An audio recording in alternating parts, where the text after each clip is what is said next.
Good morning student. Standard 12th English medium subject BA chapter number 5 staffing. आज का हमारा जो सेक्शन क्वेश्चन आता है वो है selection. Okay, selection means to select the proper candidate from the application received. Selection का meaning अगर हम शॉर्ट में देखना चाहें तो सिलेक्शन क्या होता है, तो आप देख पा रहे हो selection means select of proper candidate from the application receive. जो भी आप एप्लीकेशन रिसीव करते हो उसमें से किसी पर्टिकुलर प्रॉपर कैंडिडेट को ही चुनना सिलेक्शन कहलाता है। Selection is a part of recruitment process. Selection क्या है, तो रिक्रूटमेंट का एक इम्पॉर्टेंट पार्ट है। The selection process varies from the organisation to organisation. अलग अलग ऑर्गेनाइजेशन के अंदर जो सिलेक्शन प्रोसीजर है वो क्या होता है, वेरीज होता है, मीन्स कि डिफरेंट होता है। On the basis of size, type of organisation and kind of employees is required. On the basis of business जो ये बहुत ही इंपॉर्टेंट क्वेश्चन है कि selection of employees is depend on which factor. याद रखना, selection of employees depend on which factor. किस factor पे सिलेक्शन ऑफ एम्प्लॉयज डिपेंड करता है, तो size of organisation, type of organisation and kind of employees. इन तीन चीज़ों के ऊपर हमारा सिलेक्शन प्रोसीजर डिपेंड करता है। There are 3 level of management in all large enterprise. जितने भी लार्ज एंटरप्राइजेस होते हैं, बिजनेस होते हैं, इंस्टीट्यूशन होते हैं, उन सब के अंदर 3 डिपार्टमेंट कंपलसरी होते हैं, टॉप, मिडल एंड बॉटम, जिसके बारे में हमने चैप्टर 1 में पढ़ा था। At a different level of management different type of qualified employees are required. क्योंकि डिपार्टमेंट्स अलग है तो डिपार्टमेंट के अकॉर्डिंग वहाँ पे अलग अलग टाइप के क्वालिफाइड एम्प्लॉयज़ की ज़रूरत हमें होती रहती है। There selection procedure for the non managerial staff short and simple. यहाँ पे जो नॉन मैनेजरल स्टाफ्स होते हैं जिसको मैनेजमेंट में पार्टिसिपेट नहीं करना होता है, उनका सिलेक्शन शॉर्ट एंड सिंपल होता है। While the selection procedure of top managerial position of a special nature well plan. जबकि हमें अगर टॉप लेवल या मिडल लेवल के कुछ डिपार्टमेंट की हम बात करें तो वहाँ का जो सिलेक्शन प्रोसीजर होता है वो थोड़ा डिफ़िकल्ट होता है, क्योंकि ये थोड़ा प्लानिंग के अकॉर्डिंग हमें करना पड़ता है कि यहाँ पे हमें हायर क्वालिफिकेशन वाले और बहुत ही इंटेलिजेंट पर्सनस की ज़रूरत पड़ती है। It is necessary to select right person for the right job as a selection of employees is a very important aspects. किसी भी सिलेक्शन प्रोसीजर के लिए इंपॉर्टेंट एस्पेक्ट्स क्या है, तो राइट पर्सन का सिलेक्शन राइट जॉब के लिए हो, ये बहुत ज़्यादा ज़रूरी है। अब एक डॉक्टर को आप है ना मैनेजमेंट करने के लिए बिठा दिए तो हो सकता है कि कुछ भी हो जाए, ठीक है। तो ज़रूरी क्या है कि जिसकी जो क्वालिफिकेशन है, जिसको जो नॉलेज है, जो एबिलिटी है, हमको उसे वही पोस्ट प्रोवाइड करें। The selection of the suitable expert and experience and the loyal employees is the invaluable assets of a enterprise. किसी भी एंटरप्राइज के लिए जो सुटेबल, एक्सपर्ट एंड एक्सपीरियंस और लॉयल जो एम्प्लॉयज होता है वो इनवैल्यूएबल असेट्स की तरह होते हैं। अब प्रोसीजर देख लेते हैं। मैंने आपको पहले भी कहा है कि प्रोसीजर्स के ऑर्डर चेंज नहीं करने होते हैं, तो जो फर्स्ट नंबर पे है वो फर्स्ट नंबर पे आएगा। और दूसरी बहुत इंपॉर्टेंट बात कहूँ तो ये हमारे बोर्ड के एग्ज़ाम से मोस्ट IMP क्वेश्चन है, प्रोसेस ऑफ सिलेक्शन, तो याद रखना है आपको। तो फर्स्ट पॉइंट आता है वेलकमिंग एंड प्राइमरी मीटिंग। जब सिलेक्शन होता है तो सबसे पहले हम क्या करते हैं, तो अपने एम्प्लॉयज़ का वेलकम करते हैं और प्राइमरी यानी प्राथमिक तौर पे उनकी मीटिंग अरेंज करते हैं। At this stage candidate welcomed by the enterprise के थ्रू उनका क्या किया जाता है, वेलकम किया जाता है। The receptionist make a primary investigation and if the candidate found suitable eligible he will be sent to the recruitment officer. Okay, एक इन्वेस्टिगेशन, प्राइमरी इन्वेस्टिगेशन किया जाता है किसके थ्रू, रिसेप्शनिस्ट के थ्रू, जिसको हम प्राइमरी इन्वेस्टिगेशन कहते हैं। And the candidate found suitable, और अगर लगता है कि कैंडिडेट सुटेबल है इस पोस्ट के लिए तो हम उसको रिक्रूटमेंट ऑफिसर्स के पास भेज देते हैं। The recruitment officer collect information about the knowledge, skill and working capability of a candidate. Recruitment officer क्या चेक करता है, तो उस बंदे के अंदर रही हुई नॉलेज, उसकी स्किल एंड उसकी कैपेबिलिटी को चेक करता है कि वो इस पोस्ट के लिए वैल्यूएबल है भी या नहीं। The main objective of this stage to prevent the improper and unsuitable candidate from the applying of initial stage. ये प्राइमरी मीटिंग रखने का क्या मतलब होता है, तो इसको इनिशियल स्टेज पे अगर कोई भी कैंडिडेट इनप्रॉपर है, अनसुटेबल है इस पोस्ट के लिए, तो हम उसको प्राइमरी, और जिसको इनिशियल मीन्स की शुरुआती स्टेज पे ही हम उसको वहाँ से भेज सकते हैं, क्योंकि लॉन्ग प्रोसीजर में जाने के लिए एक्सपेंस भी बढ़ जाएगा और टाइम भी ज़्यादा खर्च हो जाएंगे। इसलिए अगर कोई कैंडिडेट यहाँ पे सूट नहीं करता है तो हम यहीं से क्या करेंगे, उसे निकाल देंगे। If the candidate found suitable to the primary meeting, he will be asked for the application form. अगर कोई भी कैंडिडेट आपको लगता है कि वो इस पोस्ट के लिए सुटेबल है, तो हम उसको क्या कहते हैं, नेक्स्ट प्रोसीजर करने के लिए, एप्लीकेशन फॉर्म फिल करने के लिए। This save the time and recruitment officers and the process also become simple. ये क्या करता है, रिक्रूटमेंट ऑफिसर की टाइम भी बचाता है और जो रिक्रूटमेंट प्रोसेस होता है वो थोड़ा सिंपल हो जाता है। अगर हम नेक्स्ट बात करें हम यहाँ पे, तो हमारा नेक्स्ट होता है receiving end screening of application.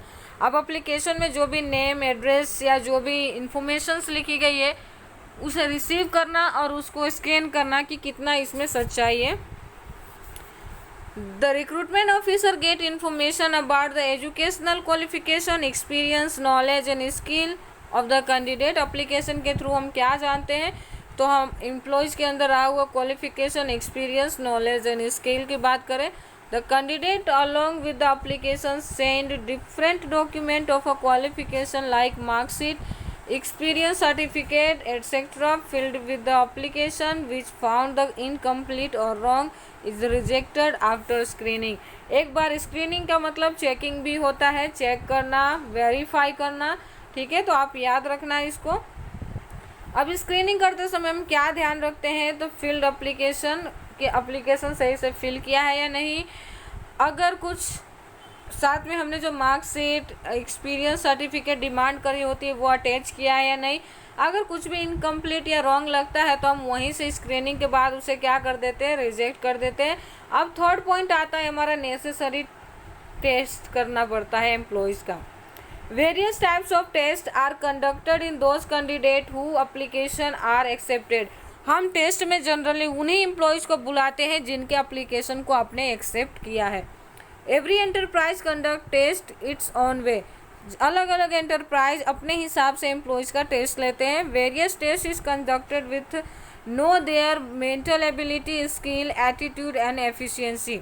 अब हम क्या क्या जानने के लिए टेस्ट लेते हैं, तो मेंटल एबिलिटी, स्किल, एटीट्यूड और एफिशिएंसी। फर्स्ट हम टेस्ट की बात करें, ओके। अब यहाँ पे ये जो क्वेश्चन है ना, जो टेकिंग नेसेसरी टेस्ट, इसके जो 4 पॉइंट्स हैं ना, वो ये 2 मार्क्स में भी पूछ लिए जाते हैं, तो आपको याद रखना है। फर्स्ट कौन सा टेस्ट होता है, तो IQ test, okay. IQ test is measures of a common sense, okay. ये पूरी तरह से जो आईक्यू टेस्ट होता है वो किसके ऊपर बेस करता है, तो हमारे कॉमन सेंस के ऊपर। Memory, smartness, power of decision making and the thinking capacity. IQ test में क्या क्या चीज़ें हमें देखा जाता है, तो हमारे अंदर कॉमन सेंस अवेलेबल है या नहीं, हमारी जो मेमोरीज है वो कितना कैपेबल है, हम कितने स्मार्ट है, डिसीजन पावर क्या है हमारे अंदर, ये सारी चीज़ें आईक्यू टेस्ट के दौरान चेक किया जाता है। अगर हम सेकेंड की बात करें, तो सेकेंड पॉइंट आता है aptitude test. This test is mean know the whether candidate have interest for the specific work और not for which he is selected. Aptitude test में क्या चेक किया जाता है, तो कैंडिडेट ने जिस पोस्ट के लिए अप्लाई किया है, एप्लीकेशन किया है और जिसके लिए उसका सिलेक्शन हुआ है, उस काम को उसे करने में इंटरेस्ट है भी या नहीं, ये मजबूरी में कर रहा है, ये चीज़ें हम एप्टीट्यूड टेस्ट के द्वारा जान सकते हैं। थर्ड आता है trade test. This test is a mean decide whether the candidate has a necessary skill to be perform as a expert or job or not.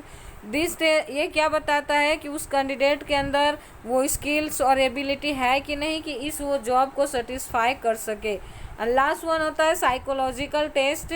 This test means know about the nature, self confidence, attitude and the habit of a candidate. Psychological test में हम क्या जानते हैं, तो आपका nature किस तरह से, क्या आप एग्रेसिव हो या बहुत ही काम माइंड के हो, सेल्फ कॉन्फिडेंस आपका कैसा है, क्या एटीट्यूड है आपके और आपके हैबिट्स क्या है, ये हम साइकोलॉजिकल टेस्ट के थ्रू जान लेते हैं।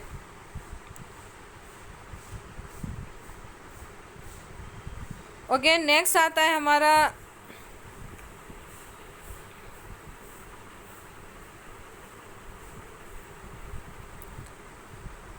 ओके, नेक्स्ट आता है पर्सनल इंटरव्यू।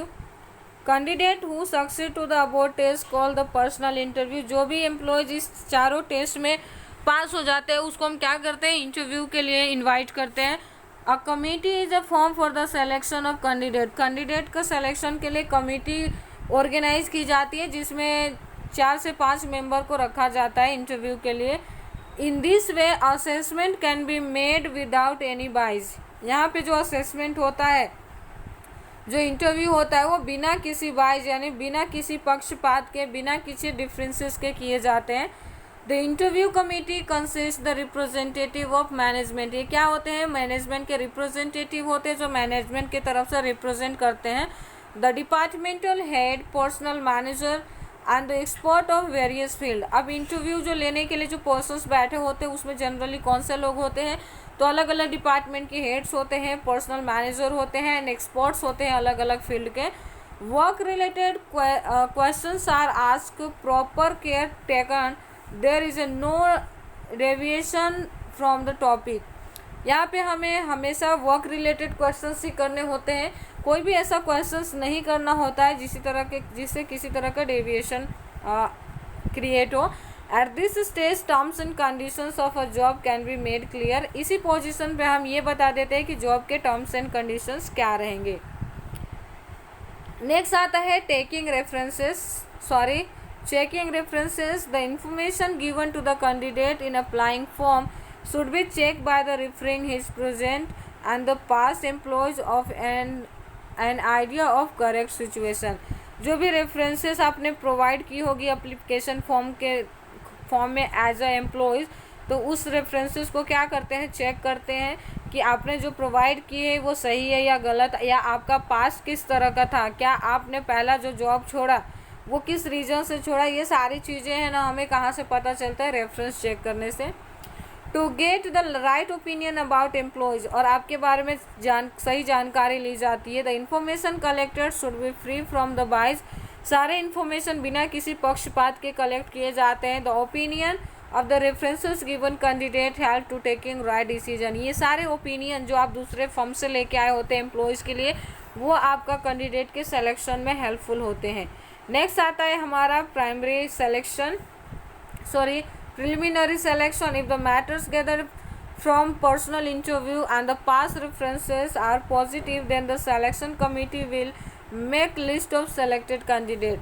एक बार जो आपसे इंफॉर्मेशन पर्सनल इंटरव्यू में आपसे इंफॉर्मेशन लेने के बाद, पास रेफरेंसेस चेक करने के बाद, कमेटी एक लिस्ट तैयार करती है सिलेक्टेड कैंडिडेट का। This list usually include the more number of candidate than require. इस लिस्ट में जनरली हम बहुत ज़्यादा एम्प्लॉयज़ को शामिल कर लेते हैं रिक्वायरमेंट के अलावा। सपोज कि आपको रिक्वायरमेंट सिर्फ 100 का है और आपने लिस्ट कितने का बनाया होगा, 200। अब इस 200 में से हमें 100 लेने के लिए 100 को क्या करना पड़ेगा, निकालना पड़ेगा और बेस्ट 100 हमें लेने पड़ेंगे।